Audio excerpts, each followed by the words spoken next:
I'm going to have very dull views on this, Jacob, which is I'm a Republican.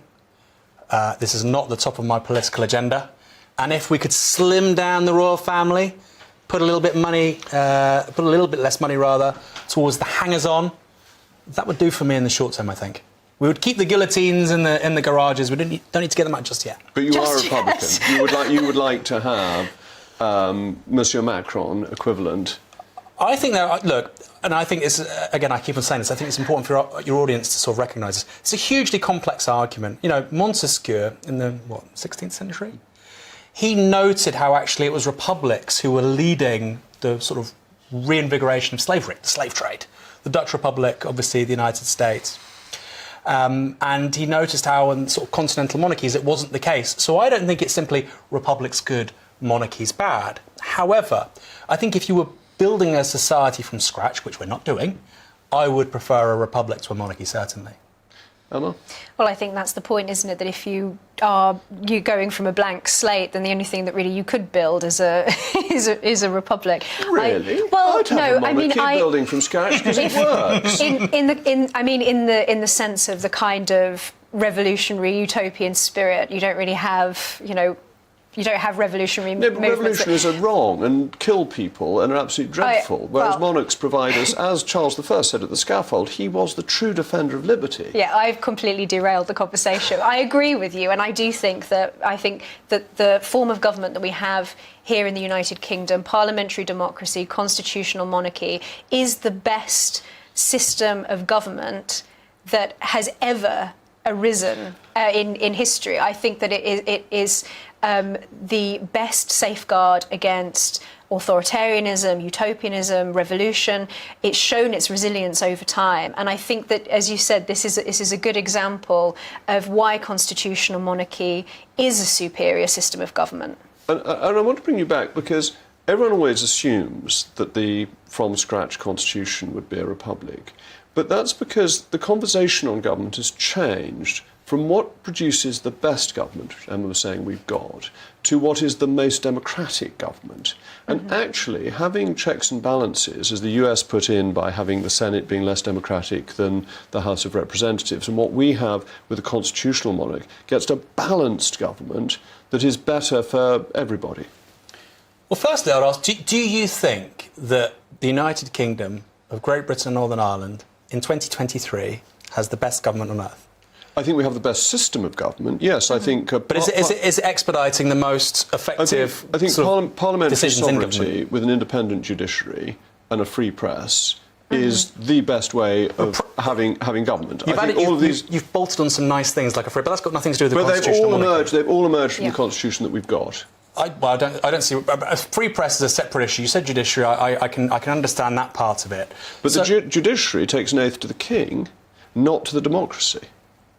I think it's a very interesting debate. What I would say, for instance, about the United States, for instance, is the most powerful institution in that country is a judiciary. Nobody votes for it. And yet we see it as this bastion of sort of democratic rights. And I think that's the greatest weakness, why I think the US Constitution is not as good as our Constitution. I think that's a very legitimate because criticism. They've got a deeply politicised judiciary. I think it's a very legitimate criticism.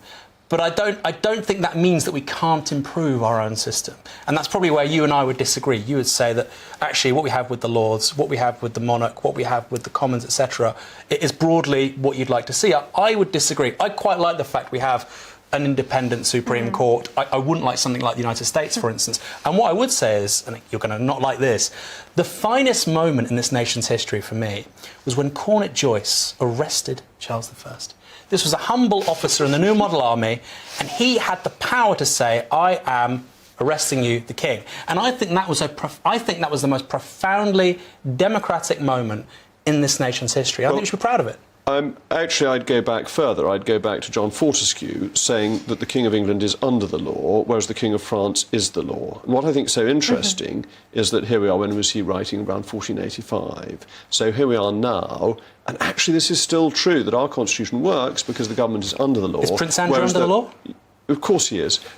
Whereas the French, it's still the case that the state is more powerful than the law. And I think Fortescue, John Selden, many of the writers in the conservative tradition understood that rationalism and that is the case in revolutionary states like France, rationalism isn't the best source as the basis of government. And as you say, Fortescue did have this idea of the king being subject also to the law in comparison with the absolutism in France. And I think that what we have here in the United Kingdom is something that has gradually and organically evolved into, I would say, ideally, a perfectly balanced ecosystem that functions in order to protect the maximum liberty of the subjects of the crown. That isn't to say that there haven't been a few foxes let into the hen coop, reforms to the House of Lords, for example, or the Supreme Court, many of the things that Tony Blair brought in, that have thrown things out of whack and that have led, I think, to a situation now where things are not ideal and where the common law isn't necessarily functioning in the most ideal way imaginable. But that isn't to say that, as you said yourself, that the system itself isn't in its core the best system for protecting liberty. But do you? I'll pose this to you because you said it already, but to you as well. Do you sincerely both believe that Prince Andrew is being treated like any private citizen would be, given the allegations against him? He's under the law. But I think if any private individual was subject to the kinds of allegations he has been, they would be treated profoundly differently. Nobody has sought to charge him with any offence. I think he has been harder treated than a private citizen who wouldn't have got all the publicity about it, when he hasn't been accused of any crime. There are lots of muds being thrown at him, but he hasn't been accused of any crime. Well, no, he has been accused. There have been concrete allegations. There have been allegations, not by court. He's not been found guilty. No, I'm saying that very clearly. Or even proposed to be charged. So now I think Why is he not willing to go to the United States then to sort of at least answer certain questions, which is something he's refused to do? Well, I think a private citizen probably couldn't do that. I don't think that's right. Why on earth would a private citizen suddenly waltz off to the United States? Well, we've got an extradition treaty with them for one. I don't know. But nobody's asked to use that. So no, I think he's been treated to a higher standard. And I don't think that's unfair. I think royalty ought to be called to a higher standard. I agree. Excellent, because we've got to stop on that notice. It's nice to finish on somebody agreeing with me for once.